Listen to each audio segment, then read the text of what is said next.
2-4 दिन में सब फिसल जाते हो, क्या फायदा है। एक नियम लो, हम इतने घंटे सोएंगे, हम छूट देते हैं आपको, आप अपने आप ने नियम लो। आपके द्वारा लिया हुआ नियम फिर आपसे कभी नहीं टूटना चाहिए। स्वीकार करो आप अंदर से कि आप इतना सोएंगे, पर लिमिट हम बताए देते हैं। बार बार जो अधिक पड़े रह करके सोने का अभ्यास किए हैं वो कहीं भी नहीं, उनको बार बार नींद सताएगी। जो ज्यादा नींद लेते हैं उनकी गाढ़ नींद कभी नहीं होती है, मतलब अब सो चुके, थक गए, ऐसा नहीं आएगा। उनको बहुत प्रकार से विघ्न पड़ने लगते हैं, स्वप्न आदि आने लगते हैं, नींद का स्वरूप लंबा हो जाता है, 10 घंटे 12 घंटे। अरे हम परमार्थ के पति के जितनी बार नाम जप कर ली वो हमारे बैंक में जमा हो गया, सो के क्या बर्बाद करना है। 3 घंटे 4 घंटे, इसके 5-6 घंटे वो उनके लिए है जो बहुत श्रम परायण है, परिश्रम करते हैं शरीर से, साधक के ले रहे। 3 घंटे पर्याप्त है, आप अभ्यास करके तो देखिए।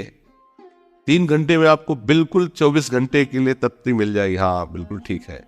दिन में लेटे रहने पर भी 1 मिनट नींद नहीं, अभ्यास कीजिए। अभ्यास अमृत है और अभ्यास ही मृत्यु है। आपने जैसा अभ्यास कर लिया, अमृत का अभ्यास किया तो अमृत है, और मृत्यु का अभ्यास किया तो मृत्यु है। भोगों का अभ्यास करना, सोने का अभ्यास करना, प्रपंच में अधिक रुचि रखना, ये सब मृत्यु है। नामामृत, लीलामृत, रूपामृत, धामामृत, इसका अभ्यास करो, अमृत है ये। कोई हम पे ऐसे कैसे हावी हो सकता है, कोई हमारे ऊपर ऐसा कैसे शासन कर सकता है, चाहे नींद हो या काम हो या क्रोध हो। आप क्या हो, आप समझो, आप भगवान के अंश हो और आप इतना अधीन होते चले जा रहे हैं शरीर के। सत्संग हो रहा है, आप मुंह बगाड़ के सो रहे हैं, कीर्तन हो रहा है, आपको झटके नींद के आ रहे, धिक्कार है आपको जीवन को। आप साधक हो, आप उपासक हो, ये क्या हो रहा है। जहां आपको संपूर्णतया सावधान होकर चैतन्य रहना है वो आप सो रहे हो। कैसी आपकी दिनचर्या है, कैसी आपकी साधना है, आप हो क्या। ऐसी स्थिति हो कि हम उठ ना पाए तो बात अलग की है। बख्शना नहीं इस शरीर को, अब भाई हमें चलो हम नहीं आ रहे, ऐसा नहीं। अगर सांस है, दम है, बिल्कुल इसको बख्शना नहीं। हम केवल आपको उपदेश नहीं कर रहे, बख्शना नहीं। शरीर के प्रति इतना प्यार नहीं दिखाना कि वो हमारे प्यारे से हमको दूर कर दे, ऐसा नहीं। ये जड़ वस्तु है, ये चैतन्य नहीं है, तुमसे ये चैतन्य है। अगर आपके अंदर नींद है तो आप चैन से 1-2 घंटे सो लिए दीजिए और फिर बैठिए, चैतन्य होकर बैठिए। ये अपमान है शास्त्रों का।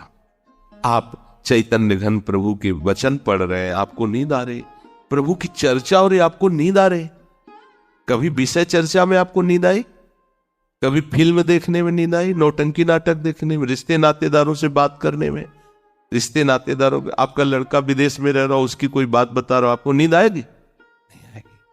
लेकिन अपने परम प्राण स्वरूप, आत्म स्वरूप श्री प्रियालाल की चर्चा हो रही, आपको नींद आ रही है, हो क्या हो, जरा विचार करके देखिए। उसका योग कभी सिद्ध नहीं होगा जो अधिक सोता है। सबसे प्रार्थना है आप अपने लिए नींद का समय निश्चित करें अपने हिसाब से, शरीर का परिश्रम देख करके। अपनी एक दिनचर्या में नींद का समय आप निश्चित कीजिए, और जो निश्चित कीजिए उसे कम से कम 10 वर्ष तो निभाइए। 2-4 दिन में दिनचर्या बदल जाती है। कुछ नियम लो तो 10-5 वर्ष तो चलो, 2-4 दिन में सब फिसल जाते हो, क्या फायदा है। एक नियम लो, हम इतने घंटे सोएंगे, हम छूट देते हैं आपको, आप अपने आप ने नियम लो। आपके द्वारा लिया हुआ नियम फिर आपसे कभी नहीं टूटना चाहिए।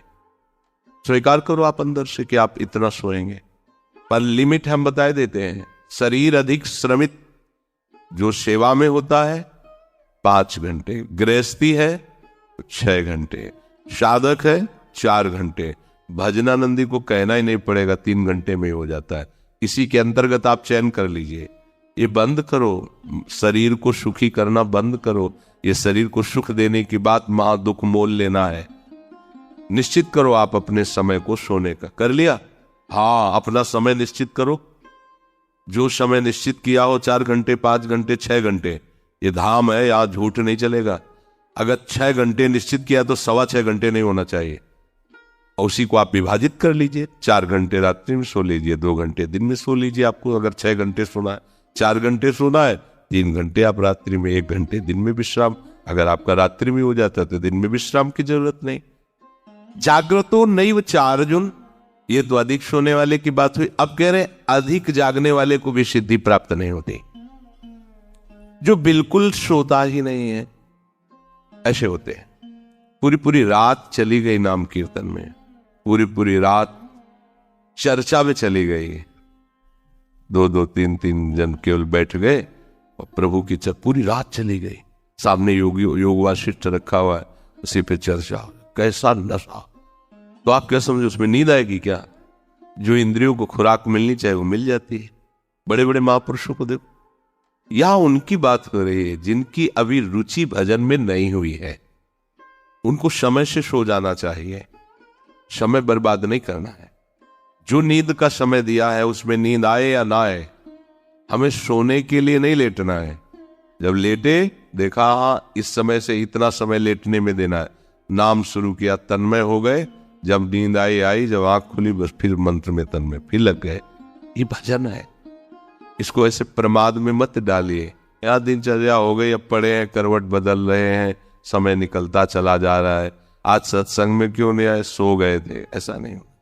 जो बिल्कुल नींद नहीं लेता उसका अभ्यास ठीक नहीं होगा, वो निरंतर भजन में बाधा पहुंचा देगा। इसलिए उचित समय निश्चित करो नींद का, और उतना ही आप उसको शयन के लिए दो। नींद आए या ना आए, ठीक समय पर उठ जाओ। उठने की प्रवृत्ति का होता है कि सबसे पहला काम, जहां आपकी घड़ी पे दृष्टि गई कि हमारा समय उठने, तो सबसे पहले बिस्तर से हट जाओ।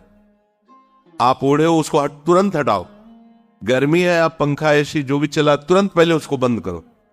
सुविधाओं को पहले हटाओ, फिर बैठ जाओ। कुछ देर नाम जप, गुरुजनों का चिंतन, फिर अपनी दिनचर्या प्रारंभ। जो कंबल में ऐसे रजाई में ओढ़े ओढ़े ही सोच रहे अभी तो 2 बजने में 10 मिनट बकाया, 10 मिनट में उठ जाएंगे, तो ऐसा वो विक्षेप हो जाएगा कि वो 2 घंटे आपको समझ में नहीं आएंगे। फिर 4 बजे आप उठो, 4 बहुत गलती हो गई। ऐसे नहीं किया जाता। हम चित्त के अधीन हो गए हैं, बस इसको सुधार करना है।